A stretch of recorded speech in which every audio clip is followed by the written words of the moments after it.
Well, hello and welcome back. It's been, if you live in the area where this podcast emanates from, it's been a week. We had a window rattler.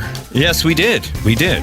But we are here not to talk about that, because why would you want to talk about that? That's important stuff. Right. We're too good for the radio, Yeah. which actually means we probably should talk about it since it was it was or was not on some. Yeah, if you're listening to local radio, they said, hey, big stuff coming to Springfield, but listen to the podcast to find out more.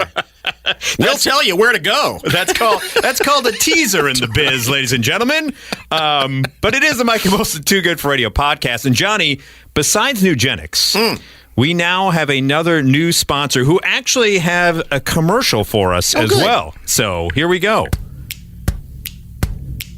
There's a cry across the heartland, a yearning for the days gone by. And in little old Corden, Indiana, they're happy and they'll tell you why. They got butt drugs, they love butt drugs, butt drugs, butt drugs. Now, here's the thing. I didn't know we had such a vast amount of listeners in Indiana. Yeah.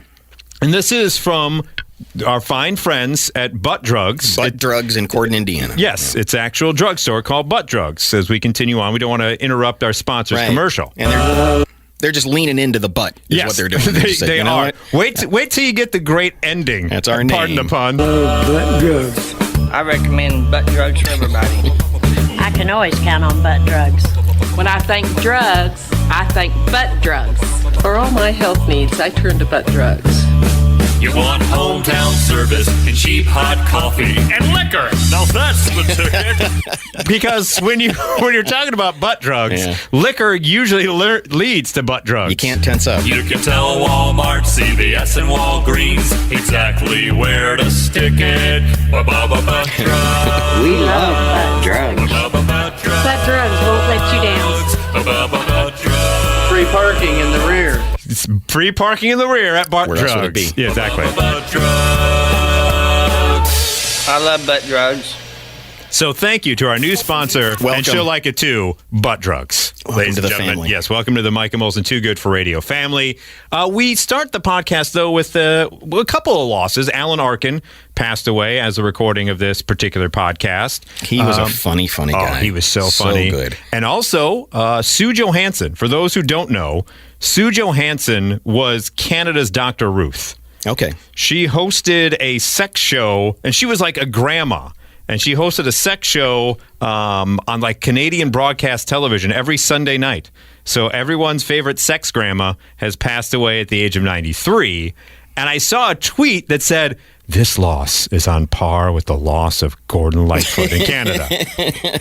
And I thought to myself, on par with? That's a slap in the face of Sue Johansson. Yeah, it is. I mean, she is a much bigger loss to the Sounds Canadian like it. community than Gordon Lightfoot. Wow. I Well, mean, Canada, if you need any sex advice, the Sex and Poo podcast with Mike and Molson is always a good place to turn to. yes, we are here for you. Although help you out. on the topic of Lightfoot, quickly, before we get into the actual meat and potatoes of this particular episode of the podcast, aren't you glad that he is dead? Yes. Before, but before the Titanic thing happened? Oh, sure, before that Titan craft. Because that son of a Smushed bitch everybody. would have written a 20-minute song about that. Like, have. the legend went on with the Titanic, Someone's went going down to, in the right? water that was very gloomy. So, I mean, he could just kind of go from there. But yeah, someone's going to write that. So thank God he is dead, so we don't have to sit through that whole thing. Ugh. So we begin the actual podcast, the meat and potatoes of it, with a woman who has an interesting thing that she does on a first date with individuals. Yeah, how would you feel about this?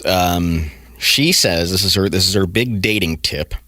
Sophia Franklin says that men love competition, and so when she's on a first date, she arranges it ahead of time with the bartender to have an imaginary person send her drinks. Oh, So you're sitting there with her, and the next thing you know, a cocktail gets set down. That's from the guy at the end of the bar. Oh, thank you. And she sends a message to the other guy saying, just so you know, I got options. that's someone that immediately, that's a red flag, right? Holy cow, is it a red flag? Isn't First of all, ladies, we are well aware that at any given time, there are a dozen other men who are far more interesting than us, just waiting in the door. We know this. You don't have to do this. I've been married for 15 years with my wife for 20 years, and I still know that to this day, that at any moment, if she's like, this schmuck needs to go, there are many a suitor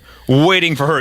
You don't have to play this out. We are well aware of the situation. So what she does is she excuses herself to go to the bathroom, goes up to the bartender, and says, at regular intervals, send me a shot and say it's from somebody else. Just so I let the other guy know. Yeah.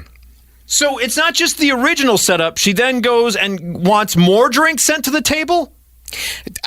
She doesn't specify, what the count is, but she said this isn't her only first date trick. She said she's also sent herself flowers on 2 occasions. What? Flowers for me? Where did these come from? This can work in many situations. The world is your oyster, ladies. Yeah, no shit. Tell me something I don't know.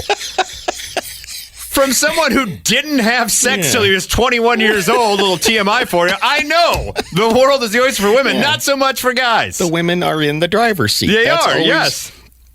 She's racked up nearly 3 million views and hundreds of comments, people suggesting they were taking her advice for the future.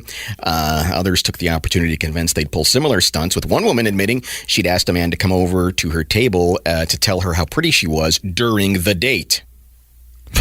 Another lucky woman said it happened to her for real when someone genuinely sent her a drink and had their date left shaking. But yeah, at some point, the ruse will be up. She'll go, let's say this relationship works out. And she goes, you want to hear a funny story about that? There was no guy really sending me drinks. I set that up ahead of time. It's like, I'm out of here. I'm not upset with her for getting there early and setting up something with the bartender, right? Like some type of signal of, if this date is going horribly, send me that drink over. And then, like, some type of signal. But to automatically do it, even though you don't know how this date is progressing, now all of a sudden you've thrown in a competition that doesn't need to really be there. She just wants to amp it up and amp up the stakes a little bit. I don't know. I guess I have very low self-esteem that if the drink would come over, I'd be like, I'm out. Sorry. Apparently, you got other suitors. I'm sorry. This is very nice. That's such a good point. This is very nice. I've enjoyed it. But you know what? If you're in that high demand, I'm not going to be able to keep up. If this is happening every bar, I'm out. That is such a good point. That would break me. Right there. I'd be like, I can't do this. I can't. I'm sorry. Yeah. Just I will move on to the next easier situation to where there is no competition. And I'm sorry to let her know, though, the day is going to come where that no longer works. Because it's not going to be believable, right? That people are going to be sending her someone is going to go, oh, I see what's okay, fine, Because that's an unenviable situation for the guy on the date either. If he goes, I find it hard to believe you're getting drinks from somebody else at the bar. Yeah. That's when she checks out and goes, oh, you don't think I'm pretty? It's fraught with peril. Oh yeah. Speaking of fraught with peril, dating will lead to a relationship usually, and then a proposal at some point. This proposal, the proposal story is supposed to be a cute one. Yeah. For most people, okay? Some people, I think, go over the top. You got to make sure you kind of read the room with your bride-to-be or significant other-to-be, whoever that may be. It's a sweet moment for all of us. Yes. Some don't like to have it in public. Some maybe more be private. This one, I get, whatever your relationship, I'm not going to judge, but the internet, when you share it on there, is going to judge for you. Hit it. So this situation is an airline passenger surprises his girlfriend by popping the question on a flight to Cancun, Mexico. He had the help of other travelers. He had handwritten signs that said, will you marry me? So the problem is she gets up to go to the bathroom, and that's when he's like, okay, now's our chance. So she's in the airplane lavatory, opens the airplane bathroom door to him down on one knee, and all the other passengers going, will you marry me? Oh, that's such a vulnerable position anyway when you squeeze yourself out of that little room. And there's 100 people going, I know what you just did. Yes. Yeah, I know what you just went to the bathroom, didn't you? And to equate what should be one of the best moments of your life, the proposal, to when you may have just relieved you did, whether of a course. 1 or a 2, just think if she took a massive dump in there, right?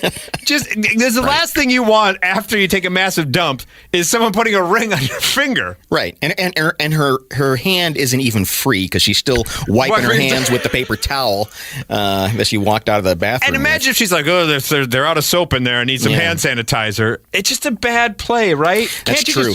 And you're on your way to Cancun, Mexico. Isn't there more beautiful places in Cancun? I mean, I understand you maybe want to be celebrating your engagement upon arrival, but maybe hold up just a second and rethink things of like the out of the bathroom is like, would you do that at home? Right, exactly. Even at your home restroom, you wouldn't do that. Yeah, I can see something cute on the plane where, I don't know, you ask if the flight attendant can make an announcement or something like that.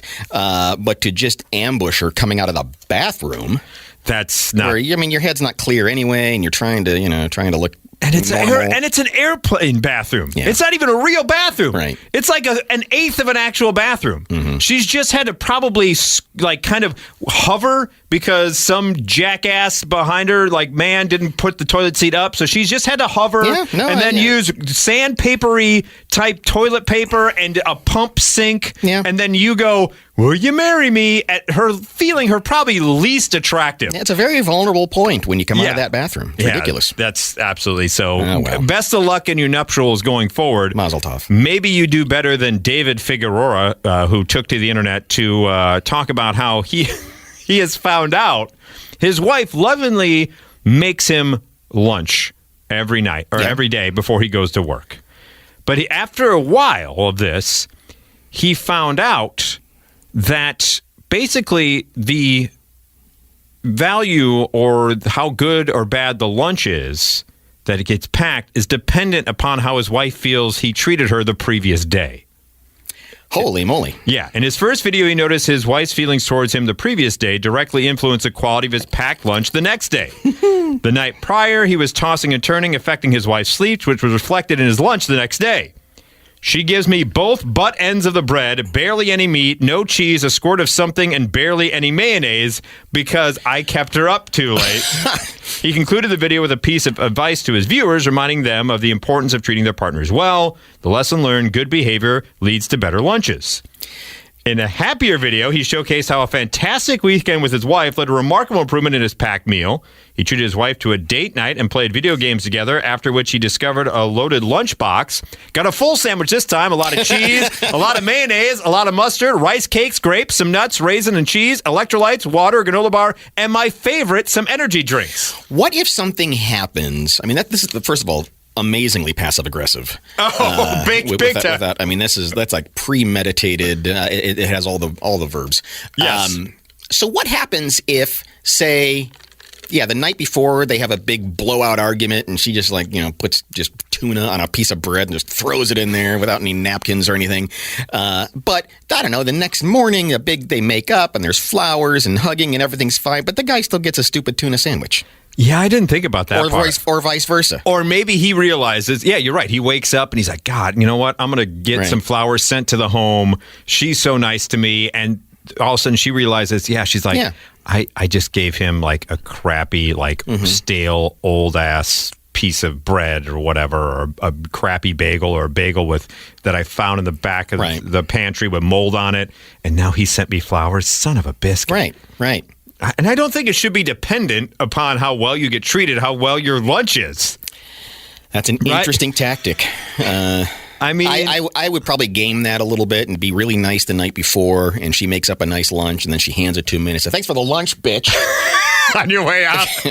I got the awesome lunch. Exactly. You thought you were going to give me this great lunch because the night before, but bitch, you can suck it. I'm out the door.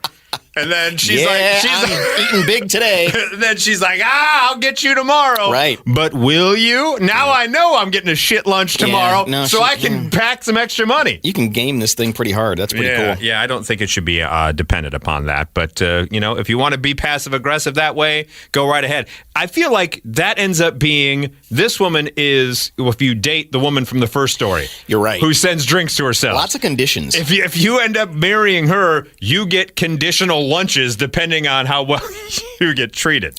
Hey, Can't the guy make his own lunch? I mean, that seems a little strange to me.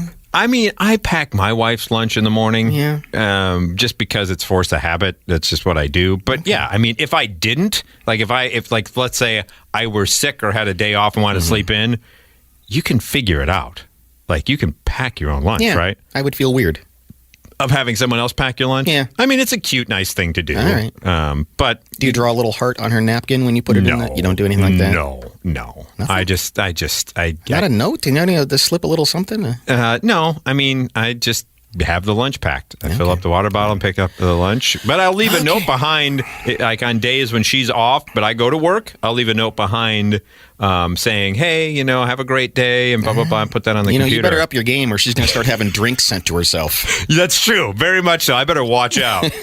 Up next, the Mike and Molson Too Good for Radio podcast. AI is and chatbots have been a thing, and Meta's got their own now, apparently. Yeah, I mean, Microsoft has one. Google's working on one. Of course, there's the big one, ChatGPT, that everyone's talking about. And with most of these, if you get into a conversation that starts to go off the rails, or you start having conversations about, how awesome Nazis are or anything like that, usually with these, the machine will shut it down. Say, hey, we're not having this conversation. Well, Meta has their own system, and you can then use their system to create your own chatbot. Oh, geez. So for whoever you want to talk to, you can give it the rules and say, I would now like to have a conversation with this person. And Mike, you'll never believe what the first person to use it for has used it for. Sex. Right? Yeah. Right, I'm correct, because we're just sex and poo. That's what we're about. Allie is an 18-year-old with long brown hair who boasts tons of sexual experience. You can't do that! She lives for attention and wants to share the details of her escapades with anyone for free, but Allie isn't a real person. She is someone that was created by one of the users. Yeah. Arrest that person immediately. They talked to the person. Now, I love this part. The person who created Allie spoke on the condition of anonymity for fear of harming his professional reputation. No, you need to own it. Yeah. You need to be publicly outed to be the first doofus to start your chatbot, the first one being this. Yeah. He said in this interview that other chatbots are, quote, heavily censored and can't offer the type of sexual conversations he desires. With open source alternatives, many based on Meta's model, the man said he can build his own uninhibited conversation partners. It's rare to have the opportunity to experiment with with state-of-the-art in any field. He says that he argued for open source technology, saying, I think it's good to have a safe outlet to explore. I can't think of anything safer than a text-based role play against a computer with no humans actually involved. Oh, there's a lot of problems with that. Yes. Really? There is a big-time problem with all of that. You start playing that game out in your brain and it's not going to leak out into the rest of the world? You really think it's going to be contained on this computer? No, you weirdo. There are a bunch of YouTube videos where you can go and they'll teach you how to train your own chatbot for whatever uncensored version you want. There are now. We're doomed, aren't we? Man. Aren't we just doomed? Don't we this is just beyond the pale to me. Yeah. And seriously, the article goes on to talk about how there are a lot of AI-generated images popping up of child pornography. And so it's a problem. Let me just ask the question right here on the Sex and Poo podcast of how do you get to that point to where the actual act of sharing that encounter with someone becomes so rote repetition for you that the only way that you get any satisfaction is by creating a chat bot with all these weird fetishes built in, and you're like, finally something that I can really super enjoy. I don't know, man. I mean, I still do a double take when I see the Sports Illustrated swimsuit edition on the magazine racks. Like, oh, hey, check this out. So that's still plenty for me. Right. I don't need this. Correct. Oh my God, a bathing suit. Oh, yeah, geez. Exactly. Oh man, look at that. She has only the triangle over her nipple on that bikini. So it's opening some very interesting conversations because, on one hand, people are arguing, hey, better to do it here in this safe, closed environment than to actually be acting it out. And good Lord, what an amazingly textbook pervy thing to come up with. An 18-year-old, and she's already had all kinds of sexual experiences, and she loves attention and wants to share. It's like, this is not what fantasy is that? It's almost like you typed into a chatbot, give me a parody of the most stereotypical situation from a borderline adult film. Yeah, right. And they would spit this weirdo out. I mean, that's profound. That is that, and it doesn't. Every single thing we come up with a new advancement in technology. That's always like, oh, Polaroid pictures. Can I take a picture of a naked woman? Right. Even like the first movie, isn't it like a woman walking nude? And I'm sure it's just something ridiculous. It's like as soon as we figure out a way, fax machines. Can you fax me some nudes? Fax me some nudes. Yeah. Can you dot matrix printer some boobs? Yeah. Yeah, those first computer games on Commodores, it was like all these weird text. Shoot Larry. Yeah. It was just like Y's and X's and things making a breast. So it's like it's the first thing we go to every single time. See, that's why you need wholesome products like the sponsors of this particular podcast, Nugenics and Butt Drugs. That's right. And she'll like it too. Can I do something with sex about it? What can I do? Because are there naked women? Can I do that? Can I do that with it? No. You invented a car? Can I drive to see a naked woman now?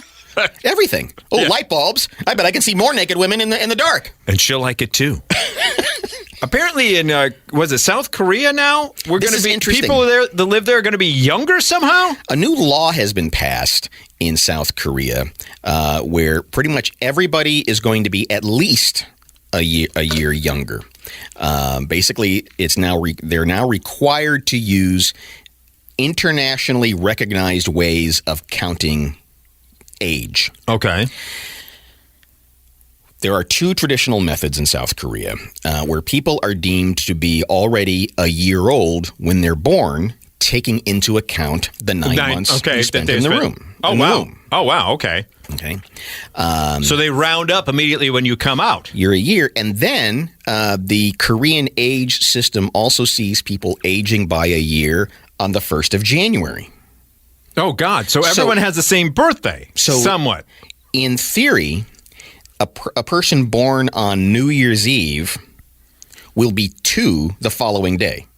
Oh, because they're a year old. Because and then okay, so if you're born on December 1st, let's just play this out. You're a year old, and then 30 days later, you're 2 before you even had a first birthday.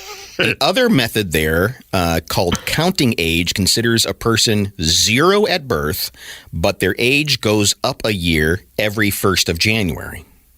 Don't know where this method came from. It's really it's the most complicated way to count. So I'm just trying to do the math in my head real quick before we go any further. So if I'm born on December 1st in South Korea, I'm a year already when I come out of December 1st. January 1st happens, I become 2 before I've even had a 1. Yes. So I'm already 2 years older than I actually am. So on December 1st, I turn 1, but January 1st, I turn 3. Yes, something like that. Yeah. Okay. Because it doesn't sound like they actually get a birthday in South Korea right now. I don't know. In a briefing Monday, the Minister of Government Legislation said, we expect legal disputes, complaints, and social confusion that have been caused over how to calculate ages will be greatly reduced. A government survey, which is conducted in September, said 86% of South Koreans said they would use the international age system in their everyday life when the new law comes in. He said, and this one guy says, I was about to turn 30 next year, but now I can have some more time earned.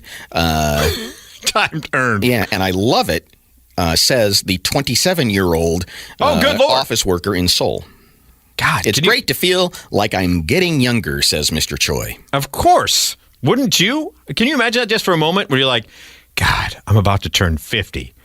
No, I'm not. I'm only 47. So if you want to figure out your Korean age, you can do this by adding 1 year to the current year and then subtracting that from the year you were born. Okay. So so for 2023, plus 1 minus 1997 comes out to 27 years old. Wow. even though it's not. That is some stuff. Congratulations to all you young Koreans out there. Yes. Stay away from the AI chatbots. Please do. Because, you just made a guy break the law. Right, that you did. As we wrap up here on the Mike and Molson Too Good for Radio podcast, as a recording of this, we're heading into 4th of July next week as a recording of this particular podcast. So there is a condiment, I said condiment, coming to some ballparks around the U.S. for 4th of July. It's Pepsi and their Cola Chup. Cola Chup? Yeah, it's a mixture of soda and ketchup. It's called Cola Chup. Now, it's only going to be available in 4 baseball parks just on the 4th of July. But here's what the Cola Chup consists of, and give it a thumbs up or a thumbs down, John. Okay. It's a Pepsi reduction. So you take the Pepsi, reduce it down, then blend it with smoked tomatoes, ketchup, onions, and spices, including thyme, cinnamon, oregano, and paprika. And ladies and gentlemen, you get Cola Chup. You're going to put some Cola Chup on your hot dog? Are you sad you're going to miss out? You have to go to either Comerica in Detroit, Target Field in Minneapolis, Yankee Stadium in New York, or Chase Field in Phoenix for a nice little Cola Chup on your dog. I mean, I guess I'm trying. The ingredients are interesting. A lot of times when people make their own homemade barbecue sauce, it involves some boiling down some soda or something to get the sugar and the syrup out of it. Yeah, some root beer sometimes, sweet and stuff like that. So it doesn't sound ketchup-y the way you described it. Right. It'd be more almost sound like a steak sauce. More sweet consistency. I think savory. I think is the right word. Yes, I think steak. What'd I say? Yeah, no. Okay, I'm just saying, I think the way to describe it would be savory. Yeah, more than sweet. I think it's the name that bugs me. Cola Chup? That just sounds gross, doesn't it? They didn't really give a lot of... No, like Pepsi They could have called it Ketchy. Ketchy. Yeah. That's what they should have done. Hey, get a little Ketchy on this dog. Okay. A little Ketchy on your wiener? Sign me up. Yeah, I don't want to... No one wants Cola Chup on their wiener. It always goes back to the same question of, who asked for this? No one. I mean, what kind of market research did they do that made them go, oh, yeah, this is what the public wants? They want Cola Chup. And it might be great. I don't know. I mean, yeah, there's I'm a traditional, just mustard, Yeah, well, first of all, what are you doing putting that on a hot dog in the first place? This would actually be better on a burger, I think, than a hot dog. I think it would, yeah. I think you're right about that. If you put some Cola Chup on a burger, looking at the actual ingredients, that would be tastier on a burger than it would be on a hot dog. But think of a better name. Ketchy is catchy. Ketchy is catchy. Yeah. Than Cola Chup. Or whatever. Cola Chup sounds like a bad, like, remember Chupa Chups? Yeah. It sounds like, oh man, I got a Cola Chup instead of a Chupa Chup. And finally, ladies and gentlemen, the Too Good for Radio podcast, be thankful we're not over in England for our outdoor barbecues coming up this weekend or for 4th of July. Why is that? Because Brits have been told to be on the lookout for horseflies that can, quote, tear flesh apart and bite through clothes. Oh, God. The British Pest Control Association has named the horsefly bite as one to avoid on a list with a black widow spider. The BCPA warned, literally designed to eat a horse, their bite is both impressive and painful. The horsefly is a sanguivorous insect and therefore wants to bite you. They can persistently chase you at a flying speed of around 15 miles per hour and will bite right through clothes. It has mandibles that can rip and tear flesh apart. Do we have measures to make sure it doesn't come here? Please, could we? Yeah. They advise victims of horsefly bites to dab them with antiseptic and cover the wound with an ice pack in order to avoid infection or swelling. Wow. So, yes. These things can eat a horse? They're called vampire horseflies. And apparently, they're literally designed to eat a horse. And so they will chase you they can fly at 15 miles an hour. And if they can't find a horse, they're coming coming after you. And even though you put long sleeves on, you're like, haha, not going to get me. Right. BS. Honk. Man.